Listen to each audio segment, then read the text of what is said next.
Dear students, আশা করি তোমরা সকলে ভালো আছো। আজকে আমরা আলোচনা করব ইকোনমিক অ্যাক্টিভিটি সম্পর্কে। তোমরা দেখে নাও যে এখানে factor affecting spatial organisation of economic activities, primary, secondary, tertiary, quaternary, quinary, এই সমস্ত ইকোনমিক অ্যাক্টিভিটি সম্পর্কে আমরা আলোচনা করব। তো ইকোনমিক অ্যাক্টিভিটিস কে আমরা 5 ভাগে ভাগ করে থাকি। যেমন প্রাইমারি অ্যাক্টিভিটিস এর মধ্যে পড়ছে যেমন কৃষিকাজ, মৎস্য চাষ, কাষ্ঠ আহরণ থেকে পশুপালন, খনিজ দ্রব্য আহরণ, শিকার বৃত্তি, এই সমস্ত কার্যাবলী প্রাইমারি অ্যাক্টিভিটিস এর মধ্যে পড়ছে। প্রাইমারি অ্যাক্টিভিটিস কে সাধারণত এখানে 6 ভাগে ভাগ করেছে। যেমন শিকার সংগ্রহ অর্থাৎ হান্টিং, ফুড গ্যাদারিং, মৎস্য চাষ, ফিশিং, পশুপালন, পোস্টালিজম, কাষ্ঠ আহরণ, কৃষিকাজ অর্থাৎ এগ্রিকালচার, দ্রব্য আহরণের কাজ, এই সমস্ত কাজগুলো হলো প্রাইমারি অ্যাক্টিভিটিস এর মধ্যে পড়ছে। যেমন এখানে পশুপালনকে আবার 2 ভাগে ভাগ করেছে, যেমন যাযাবর এবং বাণিজ্যিক। এবং কৃষিকাজ জীবন ধারণ ভিত্তিক কৃষিকাজ এবং বাণিজ্যিক ভিত্তিক কৃষিকাজ, এই সমস্ত ভাগে ভাগ করেছে। তাই প্রাইমারি অ্যাক্টিভিটিস সম্পর্কে আমরা জানলাম যে প্রাইমারি অ্যাক্টিভিটিস কি কি কাজ করে থাকে এবং সেই কাজগুলো সম্পর্কে আমরা ডিটেলসে জানলাম। এরপর আমরা প্রাইমারি অ্যাক্টিভিটিসকে আমরা কি বলে থাকি। যেমন প্রাইমারি অ্যাক্টিভিটিসকে আমরা রেড কালার ওয়ার্কার বলে থাকি।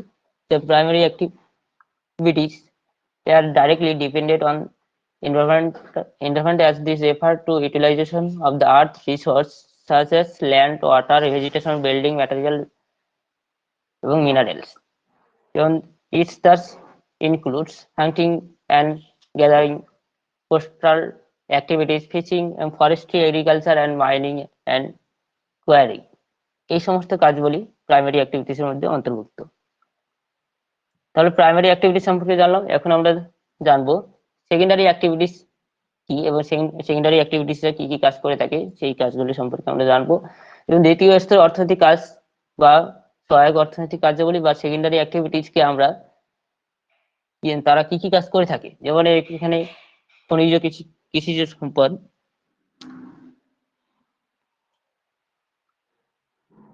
কৃষিজ শিল্পজাত কাঁচামালের উপর ভিত্তি করে পণ্য উৎপাদনের কাজ, যেমন ম্যানুফ্যাকচারিং, দ্বিতীয় স্তর অর্থনৈতিক কাজ, এই সমস্ত কাজগুলি তারা করে থাকে।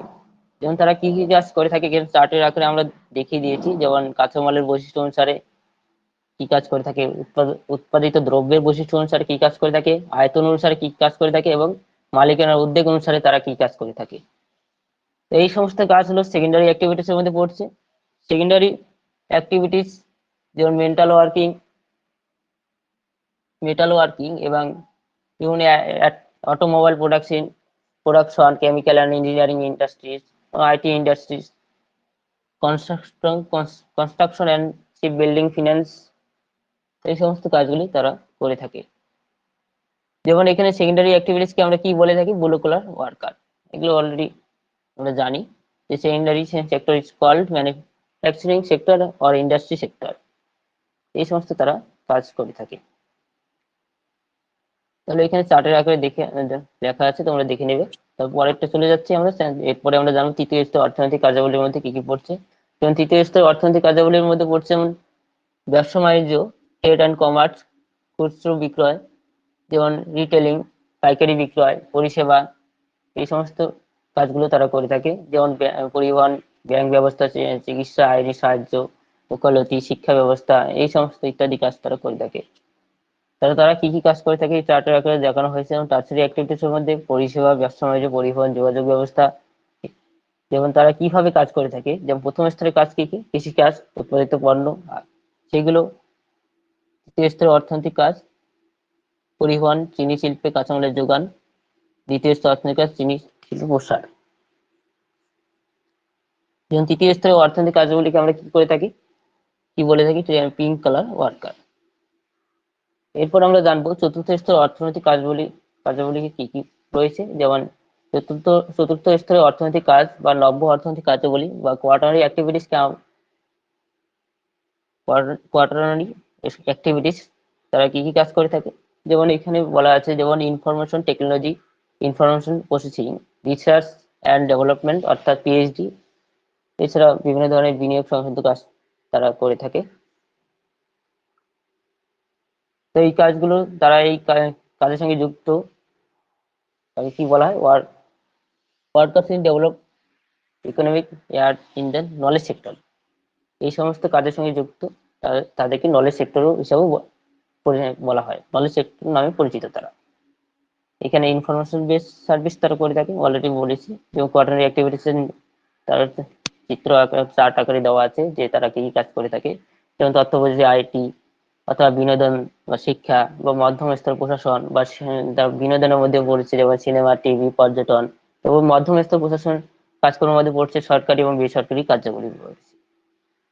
তাহলে চতুর্থ স্তরের অর্থনৈতিক কার্যাবলীর সঙ্গে যুক্ত কর্মীদের কি বলা হয়? সাদা কলার বা হোয়াইট কলার ওয়ার্কার্স বলা হয়।